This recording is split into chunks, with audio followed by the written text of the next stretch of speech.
Welcome to Trailhead number 8 in Session 3 of the Anglican tradition. I have up to this point talked significantly, as much as I can in 5-minute snapshot approaches, of the Anglican Church of Canada, some important thinkers, activists in the Anglican Church of Canada, such as Bishop John Strawn, Stephen Leacock, the importance of maritime Catholic Anglicanism, George Grant, probably one of the leading Anglican Tory historians, Donald Creighton, and the literary Tory tradition of Milton Acorn and Maria Fiamingo. This particular session, I want to talk about the Emergent Church because it is significant, and it is having a profound impact on thoughtful, curious, probing people, many who have come out of some form of conservative evangelical or Reformed tradition. The Anglican Church of Canada has three what we would call parties within it. The High Church, which is the Catholic wing of Anglicanism, very grounded in the classical tradition,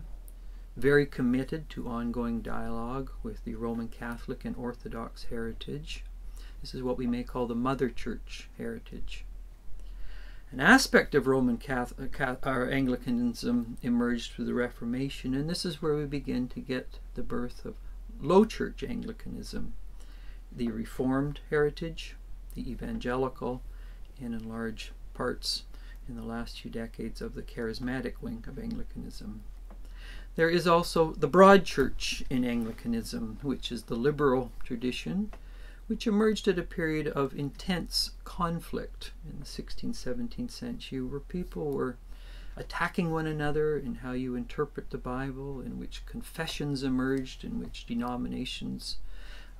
turned on one another, and out of that became Christian wars, in which many deaths emerged. And the Broad Church tradition took the position that we should be aware that we see through a glass darkly, and hence we do need to listen to one another. And so the Anglican heritage holds together High Church, Broad Church, Low Church in this particular understanding of faith, the church, and the world. The Emergent Church has come about from a particular concern in what they see as inadequate ways of understanding the faith in a more thoughtful manner that has been more at the center of Reformed and evangelical Christianity.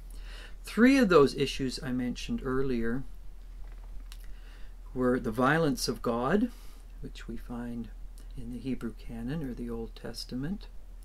the penal theory of the atonement, which offers one understanding of the atonement of 6, and why has this become the main pillar and plank of the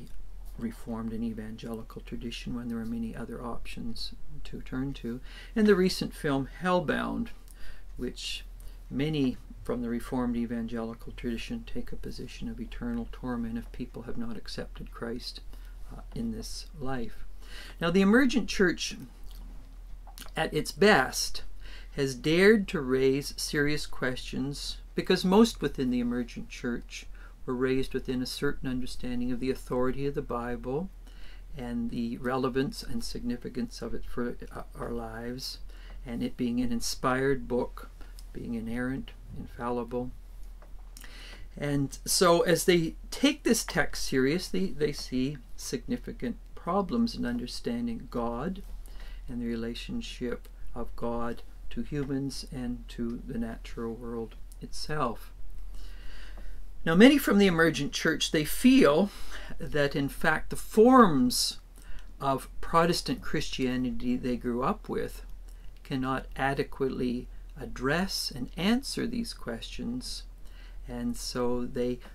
begin to fragment into smaller and smaller ecclesial communities. And so in that sense, significant parts of the Emergent Church are a bit like Schism on steroids. The Anglican tradition, both in history and within the Anglican Church of Canada, would take the position that the questions being raised by the emergent church, significant and substantive questions have been raised before within the 1st, 2nd, 3rd, 4th, 5th, 6th, 7th centuries of the church, and have been adequately answered in a meaningful manner that reflects serious theological and philosophical thought. And so when the questions get raised, people need not fragment into further and further network or communities, because in many ways the emergent or postmodern church really just embodies and reflects the further fragmentation that began with Protestantism, and in that sense it's schism on steroids. And so an Anglican would say, yes, the questions that are being raised are significant, but you need not continue to fragment in the name of articulating and trying to be true to your understanding of faith and the gospel. But in fact, in the mothers and fathers of the church, they welcomed those particular questions and attempted to adequately answer them through the creeds, through the leading philosophers and theologians, both in the West and the East. And so the challenge of the emergent church is the questions. The weakness of the emergent church, in fact, is its fragmentation. And by returning to the fullness and the richness of which, say, a radical orthodoxy attempts to articulate, and many others who are turning to the great tradition, we can find our way forward in the faith in a meaningful way that doesn't perpetuate fragmentation in the name of being radical or revolutionary in faith.